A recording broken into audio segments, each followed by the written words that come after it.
sweet friend. It's Emily. Welcome to another reading session of Harry Potter. If you haven't seen my previous chapters, I have a few up on my channel already. Today, as you can see by the title, I'm going to read chapter 3 of the Philosopher's Stone. I'm planning to do all the chapters of Harry Potter, the Philosopher's Stone, and after that I will be reading all the other books as well. So eventually all the books.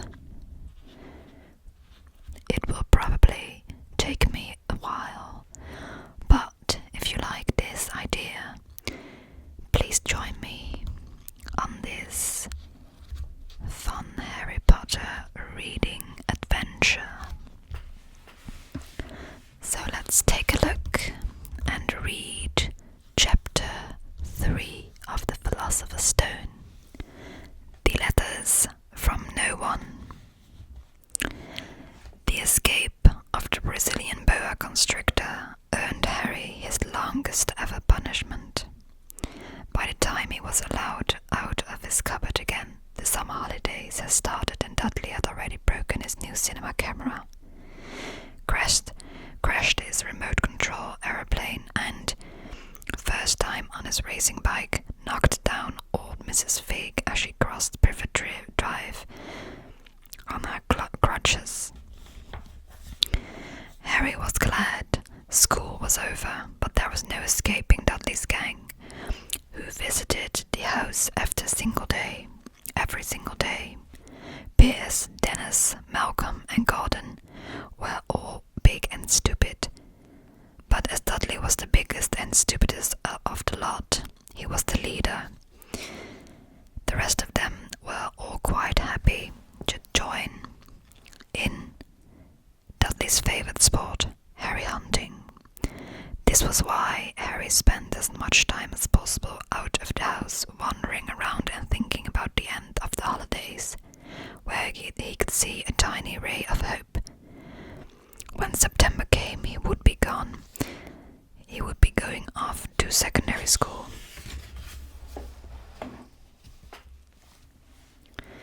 And for the first time in his life, he wouldn't be Dudley. He wouldn't be with Dudley. Dudley had a place at Uncle Vernon's old school, Smeltings. Pierce Porkis was going there too. Harry, on the other hand, was going to Stonewall High, the local comprehensive. Dudley thought this was very funny. They stuff people's heads down the toilet first day at Stonewall, he told Harry. Want to come upstairs and practice? No thanks, said Harry. The poor toilets never had anything as horrible as your head down it. It might be sick. Then he ran before Dudley could work out what he said. One day in July, Aunt Petunia took Dudley to London to buy his Smeltings uniform, leaving Harry at Mrs. Fig's. Mrs. Fig wasn't as bad as usual. It turned out she'd broken her leg tripping over one of her cats, and she didn't seem quite as fond of them as before. She let Harry watch television and gave him a bit of chocolate cake that tasted as though she'd had it for several years. That evening, Dudley paraded around the living room for the family in his brand new uniform. Smelting boys wore maroon tailcoats, orange knickerbockers, and flat straw hats called boaters. They also carried knobbly sticks used for hitting each other, while the other teachers weren't looking. This was supposed to be a good training for later life. As he looked at Dudley in his new knickerbockers, Uncle Vernon said gruffly that it was the proudest moment of his life. Aunt Petunia burst into tears and said she couldn't believe it was her Ickle Dudleykins. He looked so handsome and grown up. forced himself to speak. He thought 2 of his ribs might already have cracked from trying not to laugh. There was a horrible smell in the kitchen next morning when Harry went in for breakfast. It seemed to be coming from a large metal tub in the sink. He went to have a look. The tub was full of what looked like dirty rags swimming in grey water. "What's this?" he asked Aunt Petunia. Her lips tightened as they always did if he dared to ask a question. "Your new school uniform," she said. Harry looked in the bowl again. "Oh," he said, "I didn't realize it had to be so wet." "Don't be stupid," snapped Aunt Petunia. "I'm dyeing some of Dudley Old's things grey for you. It looks like just everyone else's when I've finished." Harry seriously doubted this, but he thought it best not to argue. He sat down at the table and tried not to think about how he was going to look on his first day at Stonewall High. Like he was wearing bits of old elephant skin, probably. Dudley and Uncle Vernon came in, both with wrinkled noses because of the smell from Harry's new uniform.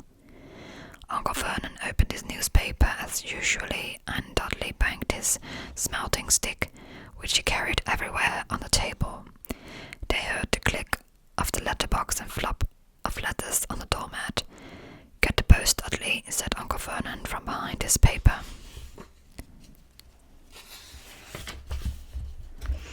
"Make Harry get it. Get the post, Harry. Make Dudley get it. Poke him with your smelting stick, Dudley." Harry dodged the smelting stick and went to get the post. 3 things lay on the doormat: a postcard from Uncle Vernon's sister Marge, who was holidaying on the Isle, a white brown envelope that looked like a bill, and a letter for Harry. Harry picked it up and stared at it, his heart twanging like a giant elastic band. No one ever in his whole life had written to him. Who would? He had no friends, no other relatives. He didn't belong to the library, so he never ever got rude notes asking for books back. Yet there it was, a letter addressed to so plainly there could be no mistake. Mr. H. Potter, The Cupboard on the Stairs, 4 Privet Drive, Little Whinging. The envelope was thick and heavy, maybe of yellowish parchment, and the address was written in emerald green ink. There was no stamp. Turning the envelope over, his hand trembling, Harry saw a purple wax seal bearing a coat of arms, a lion, an eagle, a badger, and a snake surrounding a large letter H. "Hurry up, boy," shouted Uncle Vernon from his kitchen. "What are you doing checking for letter bombs?" He chuckled at his own joke. Harry went back to the kitchen, still staring at his letter. He handed Uncle Vernon the bill and the postcard, sat down and slowly began to open the yellow envelope. Uncle Vernon ripped open the bill, snorted in disgust, and flipped over the postcard. "Marge is ill," he informed Aunt Petunia. "Ate a funny whelk." "Dad," said Dudley suddenly, "Dad, Harry's got something." Harry was on the point of unfolding his letter, which was written on the same heavy parchment as the envelope, when it was jerked sharply out of his hand by Uncle Vernon. "That's mine," said Harry, trying to snatch it back. "Who'd be writing to you?" sneered Uncle Vernon, shaking the letter open with one hand and glancing at it. His face went from red to green faster than a set of traffic lights. And it didn't stop there. Within seconds, it was the greyish-white of old porridge. "Petunia," he gasped. Dudley tried to grab the letter to read it, but Uncle Vernon held it high out of his reach. Aunt Petunia took it curiously and read the first line. For a moment it looked as though she might faint. She clutched her throat and making a choking noise. "Vernon, oh my goodness, Vernon." They stared at each other, seeming to have forgotten that Harry and Dudley were still in the room. Dudley wasn't used to being ignored. He gave his father a sharp tap on the head with his smelting stick. "I want you to read that letter," he said loudly. "I want to read it," said Harry furiously, "and it's mine." "As it's mine. Get out, both of you," crackled Uncle Vernon, stuffing the letter back in its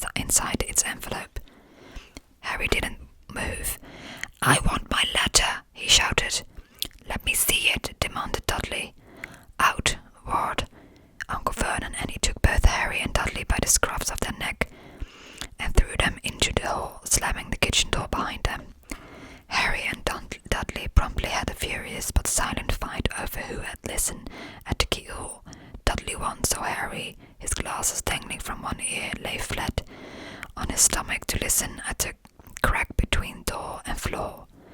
Vernon, Aunt Petunia was saying in a quivering voice, "Look at the address. How could they possibly know where he sleeps? You don't think they're watching the house?" "Watching, spying, might be following us," muttered Uncle Vernon wildly. "But what should we do, Vernon? Should we write back, tell them we don't want?" Harry could see Uncle Vernon's shiny black shoes pacing up and down the kitchen. "No," he said finally. "No, we will ignore it. If they don't get an answer, yes, that's best. We won't do anything." "But I'm not having one in the house, Petunia. Didn't we swear we took him in, we'd stamp out that dangerous nonsense?" That evening, when he got back from work, Uncle Vernon did something he'd never done before. He visited Harry in his cupboard.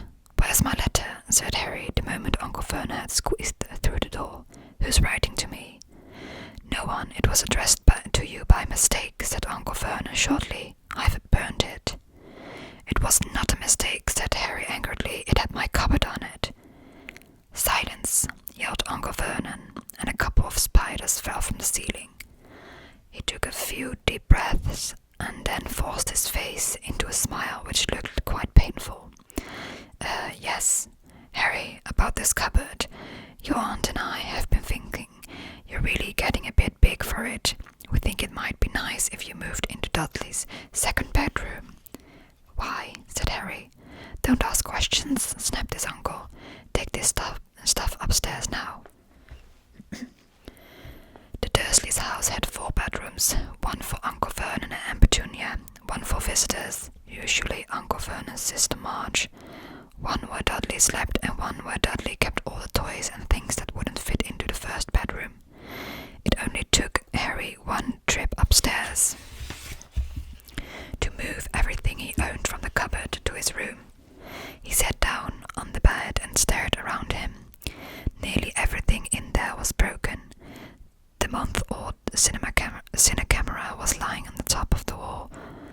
Working tank Dudley had once driven over next door's dog in the corner was Dudley's first ever television set, which he'd put his foot through when his favorite program had been cancelled.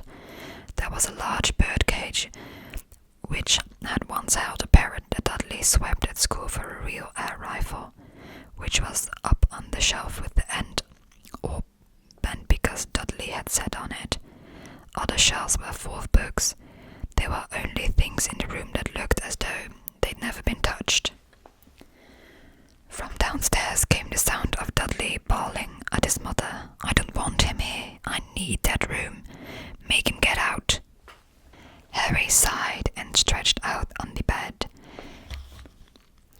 Yesterday, he'd have given anything to be up here. Today, he'd rather be back in his cupboard with that letter than up here without it.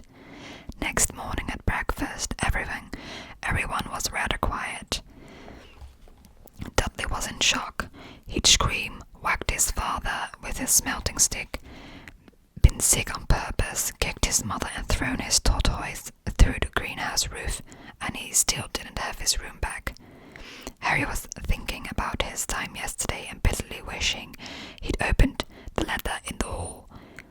Uncle Vernon and Aunt Petunia kept looking at each other darkly. When the post arrived, Uncle Vernon, who seemed to be trying to be nice to Harry, made Dudley go and get it. They heard him banging things with his smelting stick all the way down to the hall. Then he shouted, "There's another one. Mr. H. Potter, the smallest bedroom, 4 Privet Drive."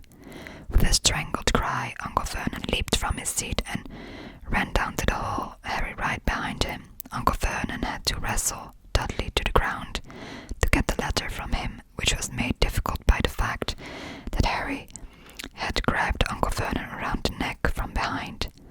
After a minute of confused fighting, in which everyone got hit a lot by the smelting stick, Uncle Vernon straightened up, gasping for breath. With Harry's letter clutched in his hand. "Go to your cupboard, your bedroom," bedroom. He wheezed at Harry. "Dudley, go. Just go." Harry walked around and round his new room. Someone knew he had moved out of this cupboard, and they seemed to know he hadn't received his first letter. Surely that meant they'd try again. As this time he'd make sure they didn't fail. He had a plan. The repaired alarm clock rang at 6 o'clock the next morning. Harry turned it off quickly and dressed silently. He mustn't wake the Dursleys. He stole downstairs without turning on any of the lights. He was going to wait for the postman on the corner of Privet Drive and get the letters from number 4 first. His heart hammered as he crept across the dark hall towards the front.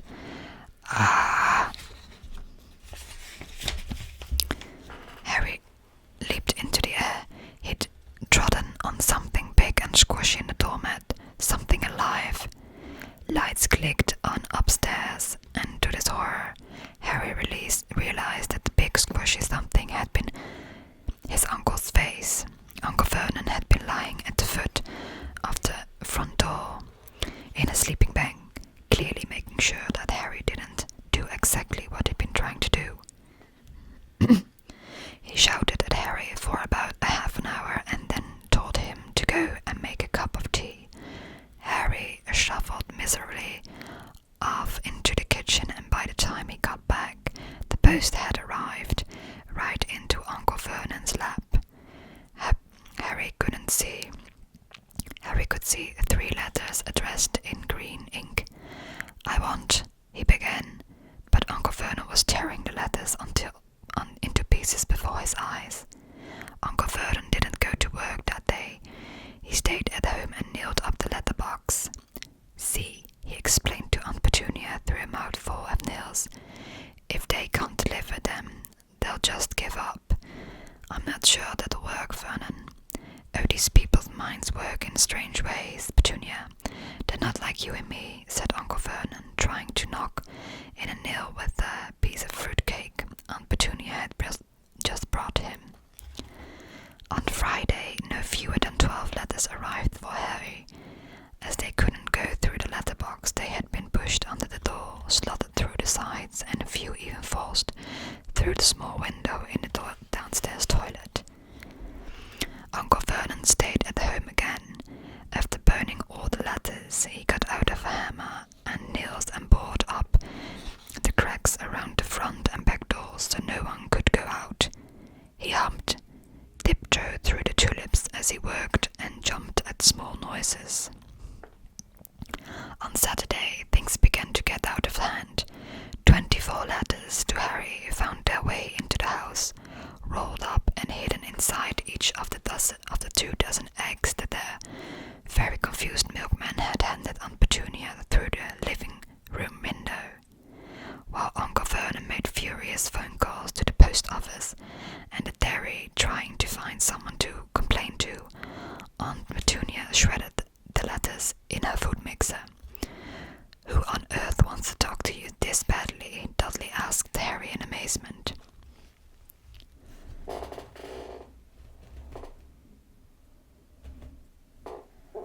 On Sunday morning, Uncle Vernon sat down at the breakfast table, looking tired and rather ill but happy. No post on Sundays, he reminded them happily as he spread marmalade on his newspapers. "No damn letters today." Something came whistling down the kitchen chimney as he spoke and caught his sharply on the back of the head. Next moment, 30 or 40 letters came pelting out of the fireplace like bullets. The Dursleys ducked, but Harry leaped into the air, trying to catch one. "Out! Out!" Uncle Vernon seized Harry around the waist and threw him into the hall. When Aunt Petunia and Dudley had ran out with their arms over their faces, Uncle Vernon slammed the door shut. They could hear the letters still streaming into the room, bouncing off the walls and floor. "That does it," said Uncle Vernon, trying to speak calmly but pulling great tufts out of his mustache at the same time. "I want you all back here in 5 minutes, ready to leave. We're going away. Just pack some clothes, no arguments." He looked so dangerous with half his mustache missing that no one dared to argue. 10 minutes later they had wrenched their way through the boarded-up doors and were in the car, speeding towards the motorway. Dudley was sniffling in the back seat. His father had hit him round the head for holding them up while he tried to pack his television, video and computer in his sports bag. They drove, and they drove. Even Aunt Petunia didn't dare to ask where they were going. Every now and then, Uncle Vernon would take a sharp turning.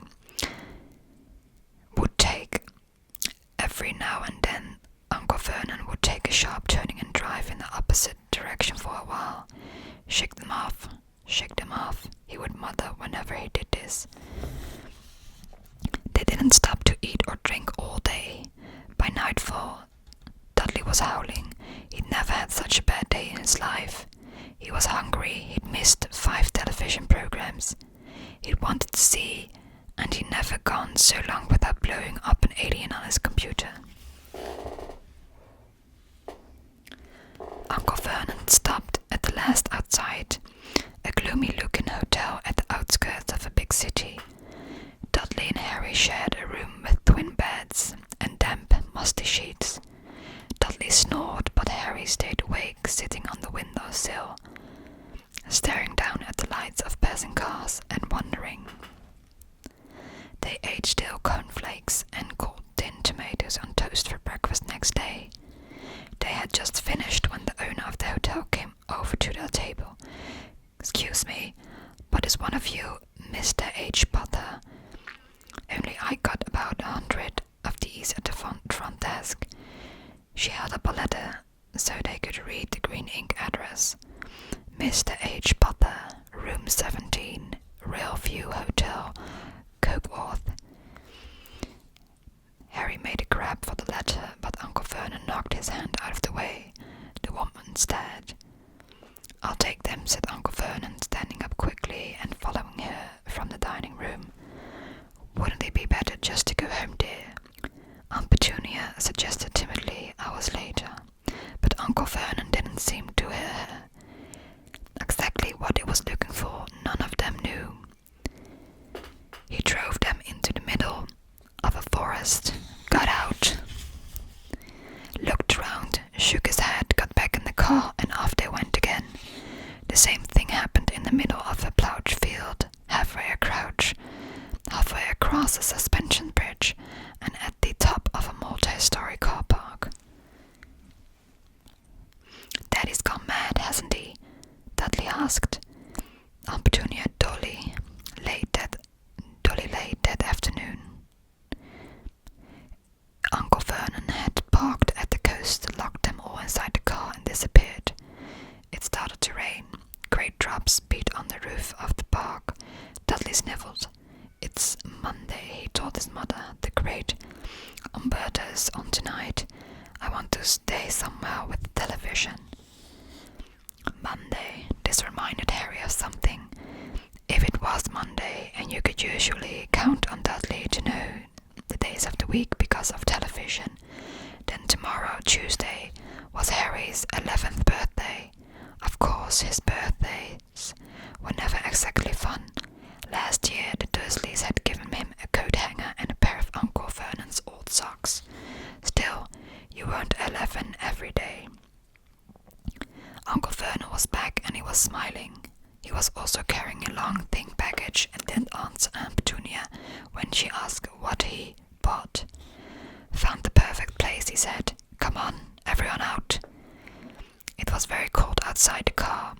Uncle Vernon was pointing at what looked like a large rock way out to the sea. Perched on top of the rock was the most miserable little shack you could imagine.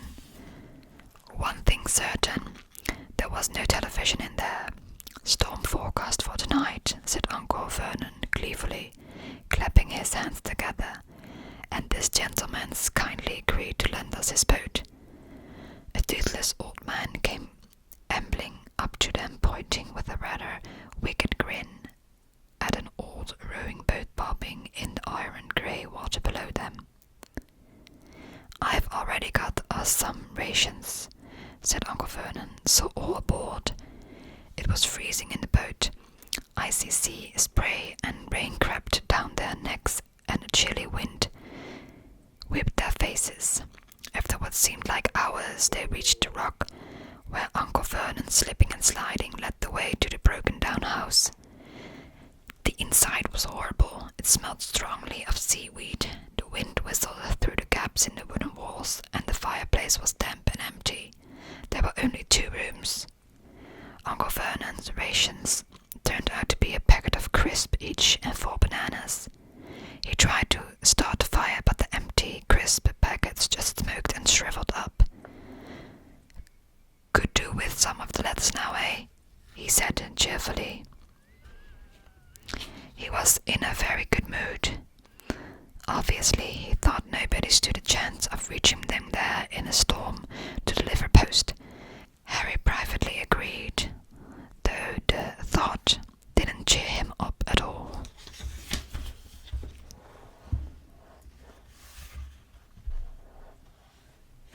As night fell, the promised storm blew up around them. Spray from the high waves splattered the walls of the hut, and a fierce wind rattled the filthy windows. And Petunia found a few moldy blankets in the second room and made up a bed for Dudley on the moth-eaten sofa.